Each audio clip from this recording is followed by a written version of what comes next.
బంగాళాఖాతంలో ఏర్పడిన అల్పపీడనం ఏపీపై తీవ్ర ప్రభావం చూపిస్తోంది. రాను 24 గంటల్లో అల్పపీడనం ప్రభావంతో కోస్తాంధ్రలో భారీ వర్షాలు కురిసే అవకాశం కనిపిస్తోంది. బంగాళాఖాతంలో మరింత బలపడింది అల్పపీడనం.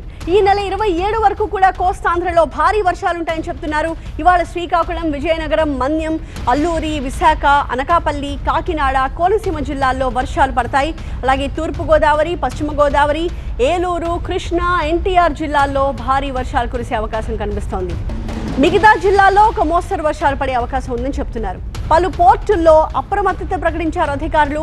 విశాఖ, కాకినాడ, కళింగపట్నం, భీమునిపట్నం, గంగవరం పోర్టుల్లో 3వ నెంబర్ ప్రమాద హెచ్చరిక కూడా జారీ అయింది. మత్స్యకారులు చేపల వేటకు వెళ్లొద్దని అధికారులు సూచిస్తూ ఉన్నారు. లేటెస్ట్ అప్డేట్స్ మా ప్రతినిధి శివకుమార్ లైవ్ లో సిద్ధంగా ఉన్నారు. శివకుమార్, వివిధ ప్రాంతాలకి రకరకాల అలర్ట్స్ ఇస్తూ ఉన్నారు. పోర్టుల్లో కూడా 3వ నెంబర్ ప్రమాద హెచ్చరిక జారీ అయింది కొన్ని చోట్ల.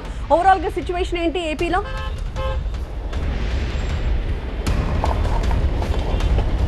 ఏపీలో అల్పపీడనం కారణంగా అయితే ఈ వర్షాలు కురుస్తున్నాయని వాతావరణ శాఖ అధికారులు ఎప్పటికప్పటికీ కూడా అప్డేట్స్ని అయితే తెలియజేస్తూ ఉన్నారు. రాష్ట్ర వ్యాప్తంగా ఉన్నటువంటి ప్రజలు అప్రమత్తంగా ఉండాలంటూ కూడా చెప్తూ ఉన్నటువంటి పరిస్థితి. ఇప్పటికే ఎగువను కురుస్తున్నటువంటి భారీ వర్షాల కారణంగా వాగులకు, వంకలకు పెద్ద సంఖ్యలో వరద నీరు వచ్చి చేరుతుంది. దీంతో దిగువ ప్రాంతాలకు కూడా వరద నీటిని విడుదల చేస్తున్న క్రమంలో ప్రకాశం బ్యారేజ్కి కూడా వరద నీరు వచ్చి చేరింది.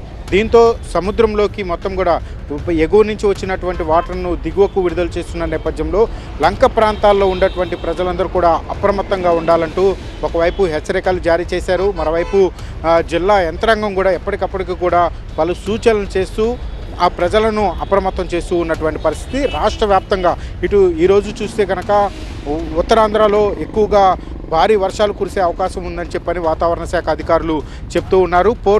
పోర్టులలో కూడా ఇప్పటికే హెచ్చరికలు జారీ చేశారు. ప్రజలైతే అప్రమత్తంగా ఉండాల్సిన అవసరం ఎంతైనా ఉందని చెప్పని వాతావరణ శాఖ అధికారులు అయితే చెప్తూ ఉన్నటువంటి పరిస్థితి అయితే కనపడుతుంది. Over to story. Right, thank you Shivakumar.